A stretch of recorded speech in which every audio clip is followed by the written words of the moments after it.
this week has been a big week for Froome. We tend to think of radio as a way of entertaining us, giving us news and information. But what would happen if that same radio brought help to the people who need it most? In developing countries when disaster strikes. A small team has taken on the ambitious task of training people on how to use radio in disasters. But not all goes according to plan. We investigate as the team get plunged into the chaos of an earthquake in Indonesia.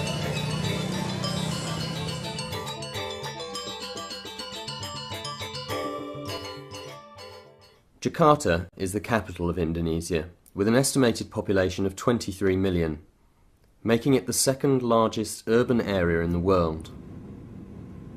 Colonised by the Dutch in the 1600s, it became independent after the Second World War. Oh, and it's sitting on the edge of the largest tectonic plate in the world, making it extremely earthquake-prone. This is where a group of people have gathered to learn how to use radio in disaster, a time when all other forms of communication collapse.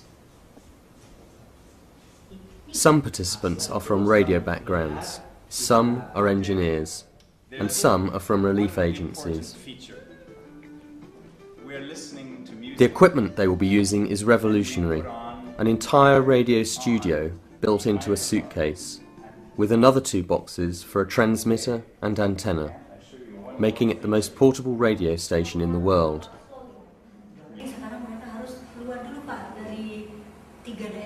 The team are meant to spend 3 days learning how to use it, and 3 days practicing. But on Wednesday night, plans change.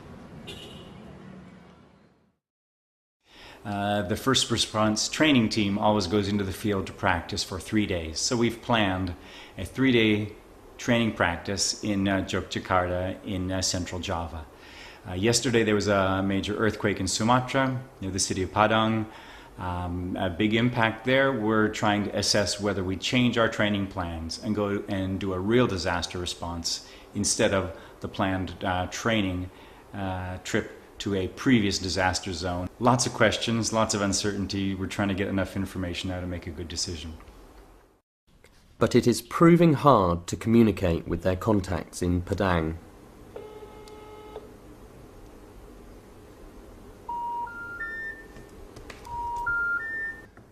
The rest of the day is spent in meetings with their course trainers, trying to decide on a plan of action. It's difficult to assess the situation, and they're not sure if their services will be of any help. Padang City, now it's only 30% broken. But in Pariaman, 70%. Communication seems uncertain. But by the end of the day, they reach a decision and inform the team. They prepare to leave on Sunday morning. They decide the need is greatest in Pariaman, a town north of Padang where damage is much more widespread. It is immediately obvious that many people are without homes, and some villages nearby are completely isolated because of landslides. But until the station opens, they can't get out to them to find out more. On arriving in Pariaman, they set out the station in a government building, and an emergency command post has been stationed outside, where the relief agencies have organised themselves. The teams start broadcasting straight away, and begin by gathering interviews at a school which reopened today for the first time since the disaster.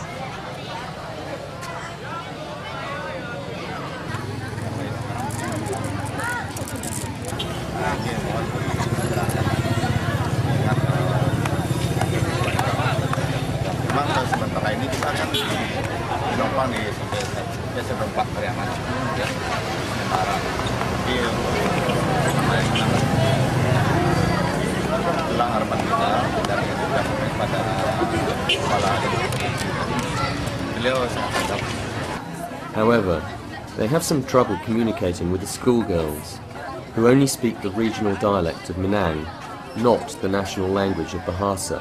This will prove to be the first of many language problems to come.